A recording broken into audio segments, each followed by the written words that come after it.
Hello and welcome to my deck profile. This past weekend I went to a Dutch regional where I played branded Despia. It was a 6-round Swiss event where I went 4-1-1 and I ended up getting 5th place, which is my first regional top ever. As I'm a newer player, I started about a little over a year ago, let's say.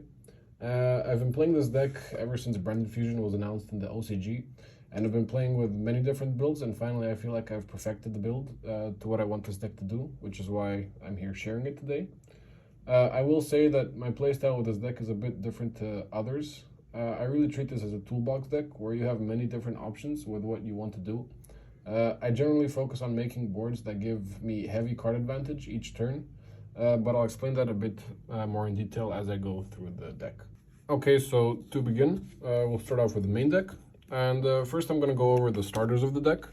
So we have triple Eluber, triple Branded Fusion, triple Branded Opening, and then these 3 cards. Foolish Burial, Branded in High Spirits, and Kit.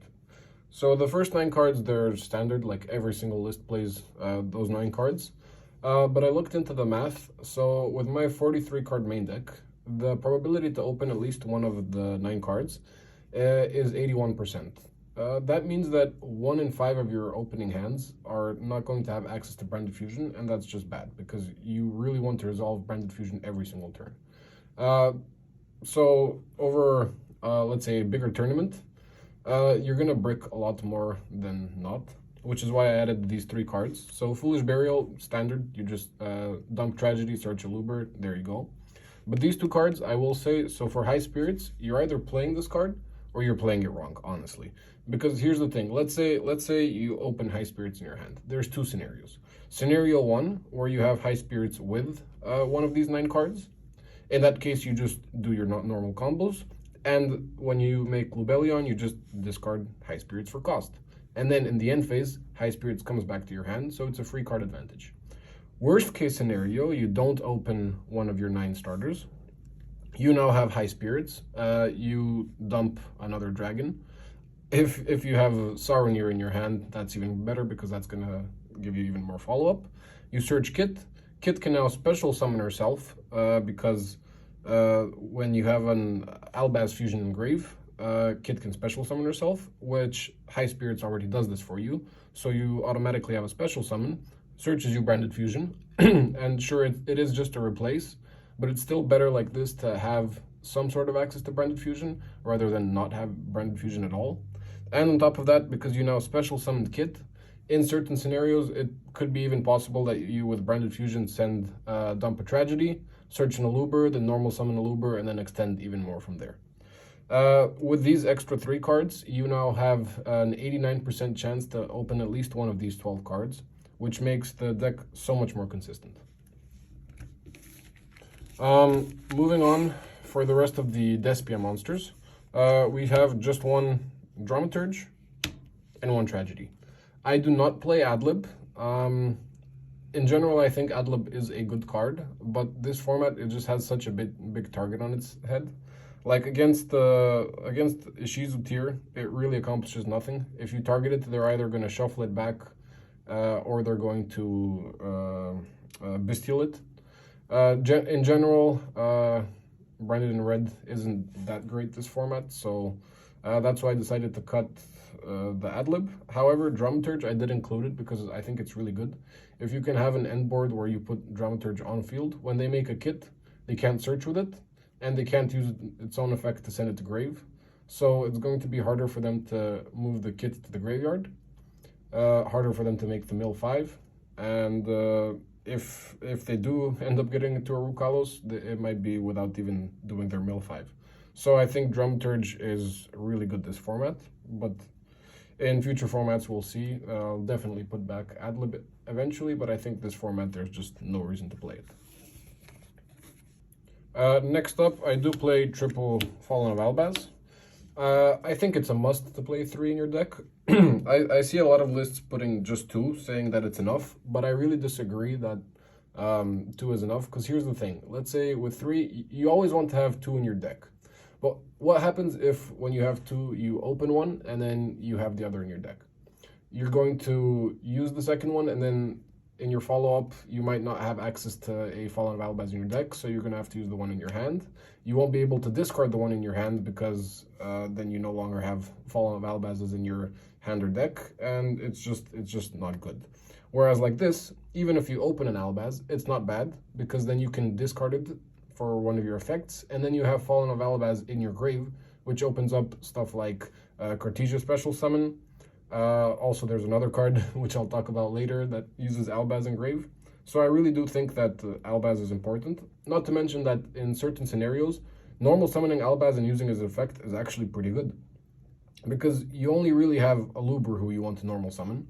You have 4 ways of normal summoning of a Luber, 3 copies of course, and then Foolish Burial to search a Luber. Everything else is you don't really have a normal summon, which is why Albaz is not that bad. Moving on, we do play 1 Cartesia, as I mentioned, and 1 Albion. These cards are just really good. Albion gets you a draw 1 while putting branded cards in your graveyard, which is really good for, what's it called, resource management. You sometimes do dump the High Spirits, just to, in the end phase, get it back to your hand for free card advantage. It's pretty good. But other times most of the time you will dump Retribution, spoiler, because you can banish Retribution to add the card back from your graveyard, which is also pretty good. And Cartesia, she's really strong. Every end phase, if a fusion monster is sent to the grave, you can add her back to your hand. Really good, really strong. You can use her as discard fodder, and she's always going to come back to your hand. It's really useful. Moving on to the Bystial lineup. So we played 2 Lubellion, 3 Magnamut, 2 Saronir, and 2 Druid Swarms. So starting off with Lubellion, really strong card. You don't necessarily want to draw it. You want to send it off a Branded Fusion and then tribute it off with Albion, so you get the Albion effect in grave. Really strong card in general. Places you the continuous spells and traps, depending on what you need. Pretty self-explanatory in my opinion. Magnamut, yeah, also we play at 3, really good, gives you a searcher. Keep in mind, with Magnamut, you can also, if it's on your opponent's end phase, you could in theory search a Fallen of Albaz, and then normal summon it, and then do like a super poly like that, because Albaz is also a dragon, really strong. Saronir, really good. You want it in your opening hand, you don't mind using it as discard fodder, because then it also gives you another dump. If you have access to both Saronir and Albion the Shrouded, you can, with one, send Retribution, and then with the other, you can send such a card such as Branded Fusion or any other extender, and then use Retribution, banish, add the card back to hand. And finally, Druid Swarm at 2. I mostly played Druid Swarm at 2 just to up the Bystial count. Honestly, I don't really like Druid Swarm in this deck. During your own turn, you can't really use it as like a link material to get rid of something on your opponent's field. So it's not the best, like how it is for other decks, but it's still a really strong card. You can use it by, you can tribute it to summon Lubellion from grave or hand, and then use its effect. But in general, I would consider cutting it down to 1 and then maybe adding an extra Saronir, potentially, but then I also don't want to brick on Saronirs. So it's kind of, it's a tricky one. Definitely when the new Bystial comes out, I'll definitely swap 1 Druid Swarm out for one of the newer Bystials. Finally, for the monster count, I play 1 the Light Hex Shield. So obviously the Light Hex Shield is used to make Dragoon. I think this format, Dragoon is actually really good against tier limits. The only way they can out a Dragoon is either, the only way they can out Dragoon is with Zeus. But if you use 1 negate, and now we're on 4,000, the only other way they can out him is by having one of the fusion boss monsters on field, along with their field spell, and along with Scream, to make both monsters 3,500, and then they crash. Apart from that, there is no other way for them to out Dragoon. So if you can get to a position where you have 4,000 attack Dragoon, you can literally just hold your Omni Negate. If they try to make Zeus and then go affect Zeus, you just negate that. And then that's it. Now they fully have no more outs. So it's a really strong card. I wouldn't necessarily make it turn 1 because they still have a lot of plays. But like, let's say later down the duel, in a more simplified game state, you can make a Dragoon, and it's basically GG. Moving on to other spells and traps apart from the starters. So, as I said, I really do play this as a toolbox deck. So I play one Branded in red, one Branded in white, one field spell, one Branded lost, and one Branded regained. So starting off with red, usually, we used to play 2 red. Now, honestly, this regional, I haven't resolved red a single time. I would never cut it. Red is still very helpful. It just so happened that in this regional, I didn't use red a single time. Mostly because Bystials are a thing, as well as the Shizu Shufflers. So most of the time, against Tier Limit, whatever you're targeting, it's not going to resolve. So there's no point for going for this card against that matchup. But against other matchups, it's still a good way to set up Chimera plays. Branded in white, I don't see many people playing this card. I've been playing it for a while now. It's such a good extender. Yeah, speaking of, I actually forgot to mention with the Hex Shield. So, Branded in white, it only actually requires you to use a fusion as material. Sorry, to use a dragon as material. If you hard open the Hex Seal, it's actually not a brick in this deck, believe it or not. Because if you don't open Hex Seal, generally your options are, do I make a Mirror Jade or do I make a Dragoon? With Hex Seal in your hand, you can now somehow search Branded in white or Theater, use those effects to use Hex Seal and any Bystial, and you make a Dragoon, because the requirements for Dragoon is Dark Magician, which is the Hex Seal, plus any dragon monster. So it's really simple to make Dragoon in this deck. That's another reason why I play it. But anyways, back to white. It also helps you, how I said earlier, you kind of want to have Fallen of Albaz in your graveyard. This is why you want to have Fallen of Albaz in your graveyard, because then you can also banish materials for a fusion summon. Theater, really good. I actually didn't play it before. I used to play the Edgem package, but it's actually super bricky. Like, please don't play the... If you have access to, like, the majority of these cards, or, like, pretty much all of these cards, just don't play the Edgem package. It's just bad. You're going to brick on it. You don't want to play it. It's simply just bad. Like, sure, it's going to help you extend, and, like, you discard an Edgem for a cost, whatever, search Patchwork, search Edgem and Poly, sure, extenders, but, like... It's either really going to help you or it's really going to hurt you. And if you just play a more consistent build, you're going to have more consistent ways of having a good end board. So yeah, back to Theater. Because I don't play the general polys, I thought having this card would help me make other fusions such as Chimera or the Despia fusion monsters. Lost, honestly, probably the best card in the deck. Your opponent can't respond to your fusion summons. Your opponent cannot, what's it called? They can't negate the activation of your fusion monsters. So if they have Rukalos and you go Branded Fusion, oh, you can't do anything. On the summon of Mirror Jade, you just use Quick Effect, banish your opponent's monster. They can't negate it, whatever. Regained, really strong card also. Most of the time I will try set that card up instead of the Beast, because first of all, if on top of having Magnamut in your grave, every turn you can summon the Magnamut back, get a search in the end phase, and on top of that also get a draw. So it's kind of, if you can set up Regain plus Magnamut, it's a +2 every single turn. Pretty nice. And moving on to the traps, we play Beast, Banishment, and Retribution. So Beast, yeah, it's just good. Can out any card on the opponent's field. Really good for stuff like Fissure and Macrocosmos. You can, by the way, play under those cards. It's just not ideal. Your Mirror Jade isn't live because Mirror Jade has to send directly from extra deck to graveyard, so your Mirror Jade effect isn't live in those scenarios. Beast just helps you clear tricky cards that before you couldn't with this deck.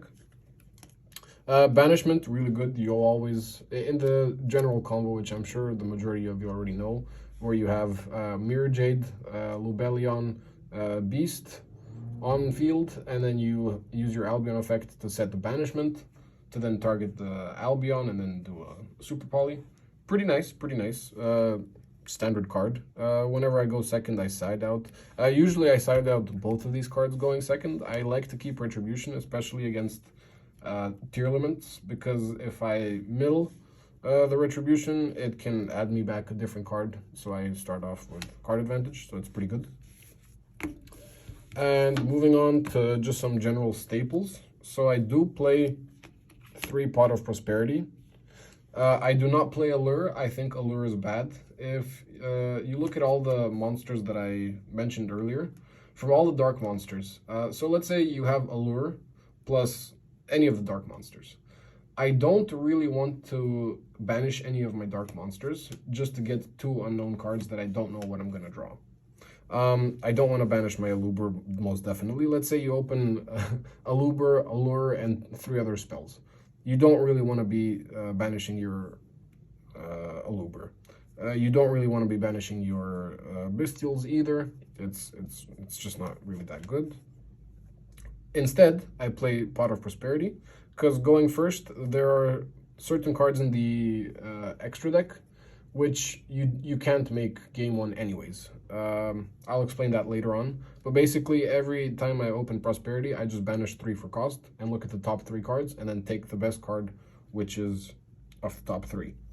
This also helps you. So if you remember how I mentioned with the 12 1-card starters, you have an 89% chance to open one of them. If for some reason you don't, but you open a Prosperity, that lets you search 3 deeper, and most likely you're going to find at least one of them. So this helps make the deck even more consistent. I play 2 talents in the main deck. I don't really want to play 3, because you never want to brick on, you really never want to have 2 talents in your hand. Also, sometimes it's not that good, but against tier limits specifically, it really helps. You can take their Kalos, you can look at their hand, or if you're in a very bad spot, you can also just draw 2 cards. Just a generally good card. And finally, I do play 1 Harpies in my main deck. Yeah, self-explanatory, just to have some sort of back row heat. Moving on to my extra deck. So we played 2 Mirror Jade, 1 Lubellion, 3 Albion, 1 Titaniclad, and 1 Albalinatus. Honestly, I think these cards are all a must. The second Mirror Jade rarely comes up, but you really do need it for those situations. Some people I see playing 2 Lubellion and 2 Albion instead of the 1 and the 3. First of all, if you're playing 2 Lubellion and 3 Albion, that's like completely wrong. Just don't do that. That's overkill.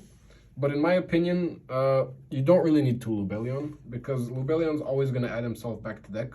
And the scenarios where you go to add back Lubellion to deck and they say no, and then you, on top of that, you also need a second Lubellion, very, very, very rare. Like that's honestly, I think in the 1 year of me playing this deck, that's happened to me once. Whereas having 3 Albion, I will be honest, most of the time I almost never need the 3rd Albion. But in certain cases, let's say in grind games, if I do need the 3rd Albion, if I don't have it, I'd lose.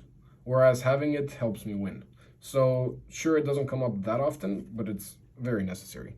Titaniclad, just a necessary card, helps you push for OTK in certain situations. Like let's say if you already have Mirror Jade on board, you can then with in your follow-up turn, you can use Branded Fusion to make a pretty strong Titaniclad. Or if you have Branded in White as an extender, you can use Branded in White to make Titaniclad. Also against, like, let's say, big monsters, you make Titaniclad by, let's say, so you go Branded Fusion, send Albaz and send Albion the Shrouded to grave, make Lubellion, and then Albion in grave is treated as an Albaz. So then you go Albion effect, shuffle back, sorry, you go Lubellion effect, shuffle back the Lubellion, and shuffle back the Albion who's treated as an Albaz, make Titaniclad, and now Titaniclad gains 1600 because of the levels, and now he's a 41 attack monster, which helps you attack over some pretty big stuff. Albillanatus, honestly, the majority of the time, I'm sending him off of Mirror Jade to search me a Branded Fusion at the end phase, when I know that's what I want to search, so I don't use Albion. In certain situations, like if your opponent's also playing Bystials, you could set an Albaz and then Contact Fuse into Albillanatus. Another option is you go Branded Fusion, make Lubellion, and then you go Lubellion effect, shuffle back Lubellion, Albaz, any Bystials that you have banished or in grave or wherever. And then you have an Albillanatus who can attack multiple times. This can really help you against sprite boards. It'll help you just clear their boards. Hasn't happened to me yet, I can't say, but in theory, it's just good. Moving on, I am playing 2 Masquerades. I am not playing Queritus. I do think Queritus is a good card, but in this format, you honestly, I don't really think you need it, and it hasn't come up that I needed them. The Masquerades are actually really good. I will say Masquerades could potentially be an out to tier limits if you're going first. In theory, if you're going first and you set up, if you manage to set up the double Masquerade, there are 3 ways that they can clear it. If they hard draw a what's it called, a field spell, with their field spell they can out it by making Rukalos, and then this way, I did the math, they are ending on 200 life points. However, if they do draw a Bystial, they end on, I believe, 2600 life points, and also use 2 of their fusions. But if they draw Druid Swarm specifically, then they can out it in 1800 life points, and then it's not good. However, if, let's say, you manage to make a Masquerade, a double Masquerade, and on top of that you also have a what's his name, a Mirror Jade, or you have a Branded Banishment set, then they automatically have no way of clearing everything, because let's say they go to do Druid Swarm, whatever they target with the Druid Swarm in your graveyard to summon him, you can then chain Banishment, target the same thing, summon it. They're now already 1200 life points down, and then the field spell is the only remaining way they can clear it, which no longer they have the life points to do so. As well, if you have a Mirror Jade, you can just banish the Druid Swarm, and then also they're pretty much done. So double Masquerade can really mess up tier limits, but in very specific situations, if you can provide them any support. Now, of course, also if they have droplets and all that stuff, then you're pretty doomed as well. But I haven't personally noticed many tier limits players citing that, because they can just, generally they can just destroy your board and then mess you up. Continuing, as I mentioned, you do play the Dragoon, a really strong card. Yeah, simple as that. They mess up tier limits, and sorry, the Dragoon messes up the tier limits. That's pretty much it. I do play the one Guardian Chimera. I will say in the regional, I haven't summoned him a single time. In fact, I haven't summoned him in a while, which is why I took out Adlib. It's, in my opinion, Chimera is really just like a win more card. Like, if you play it properly against weaker decks, you're going to beat them anyways. And against tier limits, it's pretty obvious you don't really want to pop their cards, so it's not ideal against tier limits. On top of that, if you're making him, you're most likely doing it through red, which you have to target a card, and then that target is probably going to cancel. So the Chimera line is, in my opinion, at the current state, very niche and doesn't really happen often. but I don't think I'd ever cut this card. And finally, as I mentioned, about 3 more cards in the extra deck.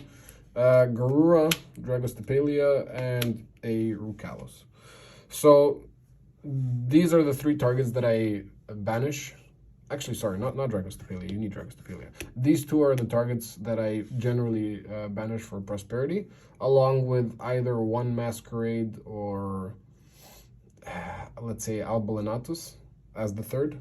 Most likely, let's say, the Masquerade. But Garura, it's there because some cards in the side deck, which I'll explain later. Dragostapelia is there because of banishment, and Rukalos is also there because of banishment. The Rukalos pick, this is not my idea. I saw this on Pack's video right before the regional, and I decided, hey, I'm gonna test it out. I'll put it in my 15th slot. Why not?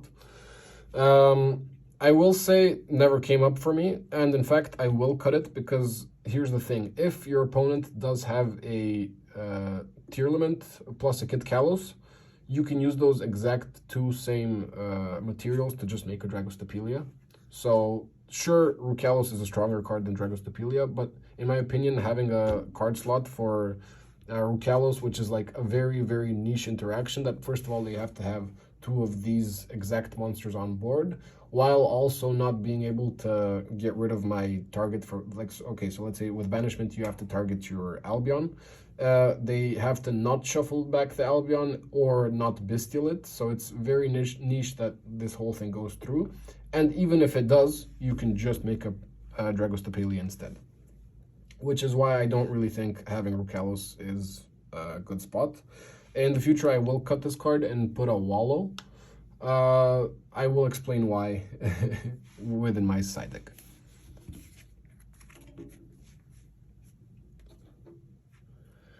Okay, so going to the side deck, I play 1 Banshee, 2 Zombie World, just Flunder Hate.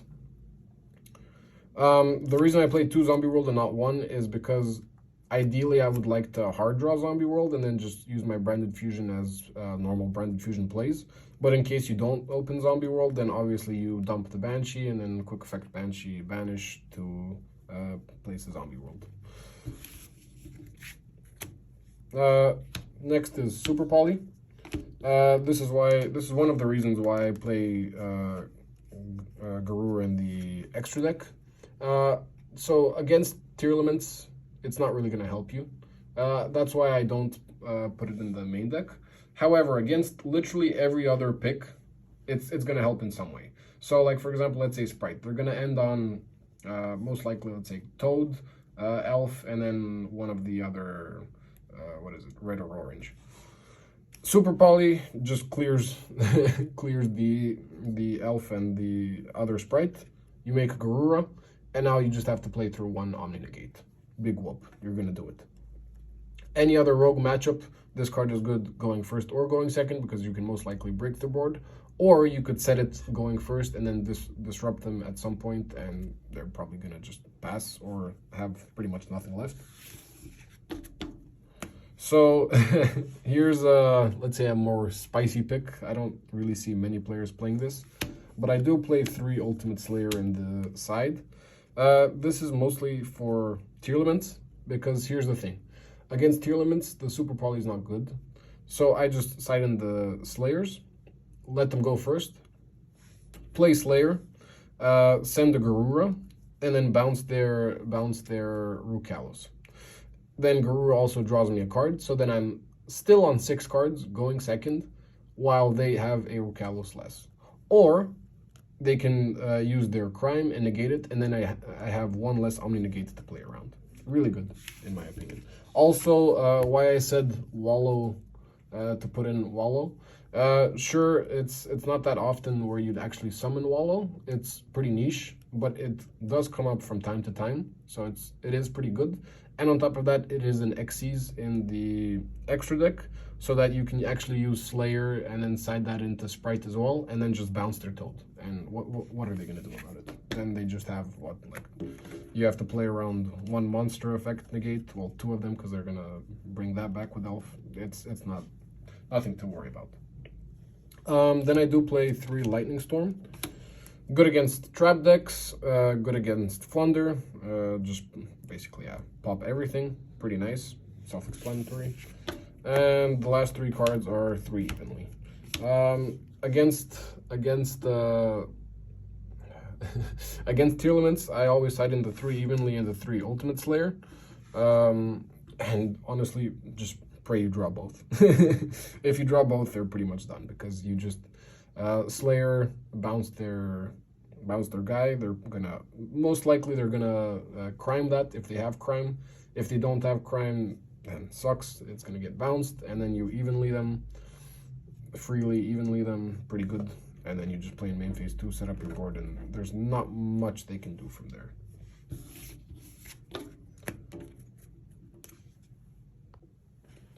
So that's the entire deck profile. I hope you enjoyed it. I hope you found it useful.